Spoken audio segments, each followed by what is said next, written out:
노숙의 기억 셋 86년 1월 난 드디어 서울을 떠나 부산으로 향했다. 가족과 첫사랑 그리고 친구들이 있던 신림동을 벗어나지 못한다면 노숙자 신세를 면할 길이 없을 것 같았고, 무엇보다 서울에서 가장 먼 곳으로 가 첫사랑에 대한 미련을 떨쳐버리고 싶은 마음이었다. 그리고 그곳에 가면 서울보다 일자리를 더 쉽게 구할 수 있을 거라는 말을 누군가로부터 들었던 기억도 있었다. 난 친구들의 도움으로 서울 서부역에서 비둘기호 열차를 타고 9시간이나 걸려 부산에 도착했다. 도착하자마자 내가 기대했던 대로 넘포동 부산극장 앞에 있던 한 식당에 접시 닦기로 어렵지 않게 취직을 할 수 있었다. 내 생애 첫 직장인 셈이었다. 아침 8시에 일을 시작해 밤 12시까지 14시간을 쉬지 않고 접시를 닦는 고된 노동이었다. 노동자의 권리 같은 말은 사전에도 없던 시절이었다. 일이 고되긴 했어도 먹고 잘 걱정이 사라지니 살 것 같았다. 그런데 결론부터 얘기하면 난 부산에서 그리 오래 버티지 못했다. 부산에서 난 크게 두 가지에 놀랐었는데, 첫 번째는 부산 여자들이었고 두 번째는 부산 남자들이었다. 부산의 여자들은 서울 남자라면 사족을 못 썼고, 반면에 부산 남자들은 서울 남자라면 사족을 다 썼다. 여자들은 서울 사투리를 쓰는 남자라면 직업과 나이를 가리지 않고 따랐고, 남자들은 서울 사투리를 쓰는 남자라면 직업과 나이를 가리지 않고 때렸다. 난 어딜 가나 왕따와 갈굼의 대상이었다. 서울 사투리 때문에 어디든 부산 남자들이 있는 곳에선 말조차 제대로 할 수 없었다. 온갖 서름을 다 당했다. 어쩔 땐 생각도 못해 어설프게나마 부산 사투리를 흉내도 내봤지만, 그럴 때면 더 맞았다. 부산에서 부산 남자들을 피해 다닌다는 건 쉽지 않은 일이었다. 여자 목욕탕에 취직이 되지 않는 한 더는 부산에서 살 수 없을 것 같았다. 결국 난 겨우 2달 만에 인종차별, 아니 지역차별을 이겨내지 못하고 퇴직금이 되어버린 한 달 지봉급 7만 원을 받아들고 다시 서울로 돌아왔다. 그 시절 그런 업소에서는 월급날이면 월급만 받고 말없이 사라지는 사람들이 많아 그걸 방지하기 위해 첫 달 월급을 일종의 보증금식으로 강제 예치당한 채 일을 시키는 경우가 대부분이었다. 나도 말없이 사라진 종업원 중에 한 사람이었으므로 첫 달 월급은 포기할 수밖에 없었다. 다시 서울로 돌아온 난 서울역 근처에 하루 2,000원짜리 쪽방 여인숙에 짐을 풀고 용산, 남영동, 종로 등지로 일자리를 찾아 나섰다. 달랑 2달간의 경험이었지만 이젠 왠지 취업에 자신이 생겼었다. 나도 이제 당당한 경력자였다. 하지만 서울에선 부산과는 달리 취업이 쉽지 않았다. 신분증이 문제가 됐다.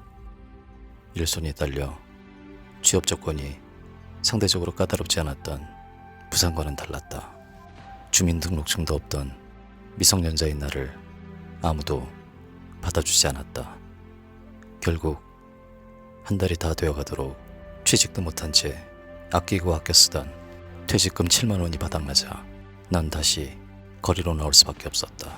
야, 대학로라는 데로 가봐. 대학로. 어? 마로니에 공원이라는 데가 있어요. 마로니에 공원. 그리 가. 거기 가면 너처럼 생긴 애들 무지하게 많아. 응? 그리 가.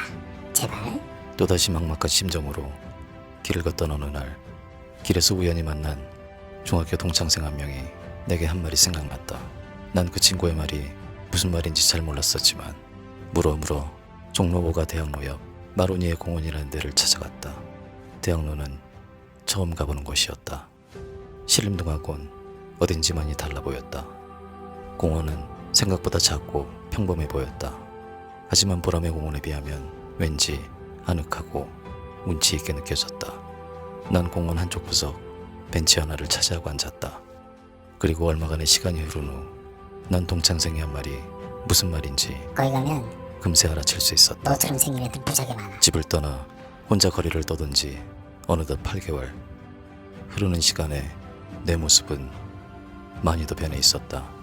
제대로 이발 한번 하지 못한 머리는 덥수룩하다 못해 어깨 가까이까지 치렁치렁 내려와 있었고, 굶기를 밥 먹듯 한 덕에 가뜩이나 말랐던 몸은 피골이 상접해 뼈만 앙상하게 남아 있었다. 귀신 나올 것 같아. 지금과는 달리 그땐 남자가 여자처럼 머리를 기른다는 건 사회적 통념에서 벗어나 있는 일이었고, 아직 국민적 합의가 이루어지지 않았던 시대였다. 그러고 보니 내가 그동안 취직을 하지 못했던 게 반드시 신분증의 문제만이 아니었을지 모른다는 생각이 들었다. 가요계의 혜성처럼 등장해 순식간에 젊은이들의 우상으로 자리 잡았던 그룹 들국화도 그들의 긴 머리로 인해 방송 출연을 하지 못하던 마당에 나 같은 놈이 그런 꼴로 취직이 될 리가 없었을 것 같았다. 오후가 되자 공원엔 사람들이 하나둘 모여들기 시작했는데, 모여든 사람들 속엔 왠지 낯이 많이 익은 사람들이 눈에 띄었었다. 그들은 하나같이 그지이거나 그지를 겨우 모면한 듯 보이는 나와 매우 흡사한 모습들을 하고 있었다. 하지만 겉모습은 그랬어도 그들은 어딘가 나와는 달라 보였다. 어떤 이는 벤치에 앉아 기타를 치며 노래를 하는가 하면, 또 어떤 이는 조용히 혼자 앉아 책을 읽으며 사색을 하거나, 또 어떤 부류는 거리에서 사람들의 초상화를 그려주는 등, 쉽게 말해 그들은 뭘 하고 앉아 있었고 난 그냥 앉아 있었다. 말로만 듣던 가난한 거리의 예술가들이었다. 하지만 그냥 앉아 있어도 난 왠지 하나도 어색하지 않았다. 보람의 공원 같은 데선 벤치에 앉아 있다가도 민간인들이 다가오면 슬그머니 자리를 피하곤 했었는데, 그곳에선 그럴 필요가 없었다. 사람들도 그런 날 경계하거나 이상한 눈으로 쳐다보지 않았다. 나의 착각이었는지 모르지만 나도 그들 중 한 사람으로 여겨주는 것 같은 느낌을 받았다. 난 그래서 어딘가 사람들의 시선이 느껴질 때면 최선을 다해 고뇌에 찬 듯한 표정을 지어 보이곤 했다. 그건 전처럼 춥고 배고픈 표정과는 달랐다. 그런 외모 덕분에 난 마로니 공원에 비교적 쉽게 적응해 나갔고, 어느 날 우연히 사람들의 초상화를 그려주던 일명 거리의 화가 형들과도 안면을 트고 친해질 수 있었다. 그 형들은 대부분 미대를 나와 제도권 미술계에 적응하지 못한 갖가지 사연들을 가지고 있었다. 아버지가 싫어 집을 나온 사람은 나 하나밖에 없었다. 할 줄 아는 거라곤 설거지밖에 없던 난 화가 형들의 영업시간이 되면 옆에서 화구 정리도 돕고 물감통 물도 갈아주고 손님들의 순번 관리도 도맡아 하며, 요즘 말로 하면 매니저, 그때 말로 하면 시다바리 역할을 수행했다. 형들과 함께 섞여 있다 보면 누가 화간지 누가 그지인지 분간하기 어려웠다. 형들은 그런 내게 떡볶이, 순대, 소주 등을 나누어 줬고, 가끔 사정이 허락하는 날이면 집으로 데려가 잠도 재워줬다. 그런데 그렇게 살던 내가 딱해 보였는지 형들 중 한 명이 날 자기가 아는 종로 2가에 음악 카페 밥 딜런이란 간판이 붙어있던 한 카페로 데려가 그 카페에 야간 경비 겸 청소 요원으로 취직을 시켜줬다. 나의 임무는 카페 영업이 끝나는 새벽 2시에 출근해 다른 종업원들이 퇴근을 하면 문을 걸어 잠그고 홀, 주방, 계단 등 가게 청소를 하는 일이었는데, 월급 대신 아무도 없는 가게 안에서 잠을 잘 수 있게 해주는 조건이었다. 가게 입장에선 꼭 필요했던 보직은 아니었지만 화가 형의 부탁으로 이루어진 특별 영입이라고 했다. 단 2가지 조건이 있었다. 영업시간이 시작되기 전엔 반드시 가게에서 나갈 것과 카페에 있던 DJ 박스 근처에는 얼씬도 해선 안 된다는 거였다. 나로선 거절할 이유가 1도 없었다. 아니, 뛸 듯이 기뻤다. 노숙생활의 최대 수건 사업이었던 잠자리가 드디어 해결된 거였다. 난 그날부터 새벽 1시가 되면 마로니에 공원을 출발해 걸어서 카페가 있던 종로 2가까지 출근을 했다. 그리고 아침 9시 다른 종업원들이 영업을 위해 하나둘 출근을 시작하면 난 가게를 나와 다시 마로니에 공원으로 돌아갔다. 그렇게 카페와 마로니에 공원을 오가는 사이 어느덧 12월 또다시 겨울이 찾아왔다. 집을 떠난 지 꼭 1년하고도 4개월이 지나고 있었다. 사정은 전보다 나아졌지만 공식적 나의 직함은 아직 노숙자에서 변함이 없었다. 그러던 어느 날 나의 긴 노숙 생활의 청산은 물론 내 인생 첫 번째 전성기의 시작을 알리는 믿기 힘든 일이 일어났다. 그날 아침도 여느 때와 같이 서둘러 카페를 나서려는데 카페 지배인이 날 불러세웠다. 너 오늘 뭐 바쁘냐? 네? 아 오늘 시간 좀 있단 말이오. 그지에게 할 질문은 아니었다. 바쁜 거지가 세상에 어디 있겠나. 아 이것들 말이오. 아 이것들 어떻게 이럴 수가 있냐 말이오. 한날 한시에 응? 도덕적으로다. 지배인의 말은 이랬다.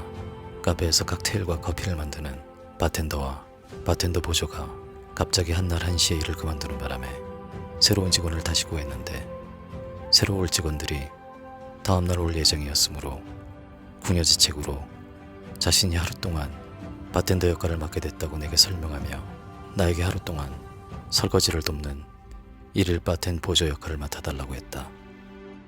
밖에 나가봐야 살벌하게 추운 공원에 쭈그리고 앉아 카페로 돌아올 시간만 하루 종일 기다리는 일밖에 없었는데 단 하루였지만 따뜻한 카페 안에서 지낼 수 있고 게다가 거금 5,000원에 밥까지 준다니 내겐 더할 나위가 있을 리 없었다.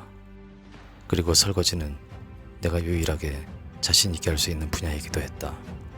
난 당장 앞치마와 고무장갑을 지급받고 다른 종업원들과 함께 영업 준비에 들어갔다. 야 오늘은 말이오. 바텐더가 없는 관계로다. 될 수 있으면 칵테일 같은 건 주문하지 말란 말이오. 딴 걸로 받아와 딴 걸로. 응? 기술적으로다. 이윽고 영업이 시작됐고 카페 안은 금세 사람들로 북적였다. 나도 열심히 술잔, 엽차잔, 커피잔 같은 걸 닦기 시작했다. 그런데 잠시 후 주문을 받는 웨이터 한 명이 난감한 표정으로 바텐더로 와. 저기 5번 테이블 남자분이 후추 칵테일인가 뭐 시키시는데 그게 뭐예요? 아 이거 칵테일 좀 받지 말라니까. 아 그래도 그거 아니면 두꺼 되는데 뭐 어떡해요. 에이 참. 야 비켜봐 임마. 내가 갔다 올라니까. 잠시 후 돌아온 지배인의 표정은 더욱 난감해 보였다. 아 이거 말이야. 꼭 그걸 처먹겠다네. 야 누구 후르츠 칵테일 만들 줄 아는 사람 없냐? 지배인의 질문에 주방에서 접시를 닦던 아라이가 불쑥 나오더니 뭐 사과 같은 건 잔뜩 썰어놓는 것 같은데 거기다 후추 넣는 거 아니에요? 뭔 소리야 시방. 아 무슨 놈의 칵테일에 후추를 넣어. 그 후추가 그 후추 아닐걸? 후르츠 칵테일은 불과 며칠 전 바텐더가 새로 추가한 메뉴라고 사람들은 얘기했다. 영업부장과 종업원들이 칵테일 재료가 있던 선반을 이리저리 바쁘게 살피기 시작했다. 그런데 뒤에서 말없이 그 소동을 지켜보던 내 눈에 선반 아래쪽 영어로 후르츠 칵테일이라고 쓰여있는 미제 초록색 깡통캔 하나가 들어왔다. 자세히 들여다보니 분명 영어로 후르츠 칵테일이라고 쓰여 있었다. 아니 이걸 못 찾아? 난 조심스레 손을 들며 저기요 혹시 저거 아닌가요 저거? 후추 칵테일? 응? 어디? 저기요. 그러자 지배인과 종업원들이 내가 가리킨 곳을 한참 쳐다보더니 아 어디 임마. 하고 되물었다. 난 답답한 마음에 아 여기 있잖아요. 하며 깡통캔을 들어 올렸다. 영업부장과 종업원들의 눈이 일제히 내 손에 들려있는 깡통캔으로 쏠렸다. 아 그것이요? 네 아무래도 이거 같은데요. 네가 어떻게 알아 임마. 나중에 한 일이었지만 그 시절만 해도 네가 임마 그걸 어떻게 하냐고. 서울의 유흥가에서 일하는 사람들 중 많은 수의 사람들이 지방 같은 데서 자이든 타이든 빠르게 학업을 정리한 문교부 쪽과는 큰 인연이 없던 사람들이 대부분이었고 그 카페에서 일하던 사람들 역시 그들과 크게 다르지 않았던 거였다. 그리고 그 당시 시중에 있던 칵테일 재료들은 미국 무대 등을 통해 나와 있는 것들이 대부분이었기 때문에 제품의 이름이 모두 영어로 표기되어 있어 글 공부를 게을리한 그들로선 그걸 찾아낼 재간이 없었던 거였다. 요즘 같으면 말도 안 되는 소리였지만 그땐 말이 충분히 되던 소리였다. 이유는 딱히 모르겠지만 난 학창시절 유일하게 좋아했던 과목이 영어였다. 학교에서 주말에 행해지던 특별활동도 중학교 시절부터 줄곧 영어 회화반을 선택했었다. 시험 성적도 영어만큼은 반에서 5등 안에 들었다. 비법은 의외로 간단했다. 시험때가 되면 선생님이 알려주는 시험 범위를 그냥 통째로 외웠다. 그렇게 외우게 되면 주동목이 뭔지 전치사가 뭔지 몰라도 답이 줄줄 나왔다. 네가 막 그걸 어떻게 하냐고. 아, 여기 써 있잖아요. 프루트. 내가 제품 칵테일. 이름을 손가락으로 짚으며 또박또박 얘기하자 아니 네가 영어를 읽을 줄 아는겨? 아니 네가 영어를 어떻게 읽을 줄 아는겨? 지배인은 미심쩍은 얼굴로 나와 깡통캔을 번갈아 쳐다봤다. 아무래도 글자 수가 많은데. 아무튼 그렇게 나로 인해 무사히 손님에게 칵테일이 서브되었고 손님 근처에서 잔뜩 불안한 표정으로 서있던 지배인과 종업원들은 손님의 후르츠 칵테일을 작은 티스푼으로 한 입 떠먹고도 아무 반응이 없자 그제서야 안도하며 제자리로 돌아들갔다. 그런데 그런 일련의 사태를 처음부터 옆에서 지켜보고 있던 한 사람이 있었다. 바로 카페에서 거의 왕대접을 받던 DJ였다.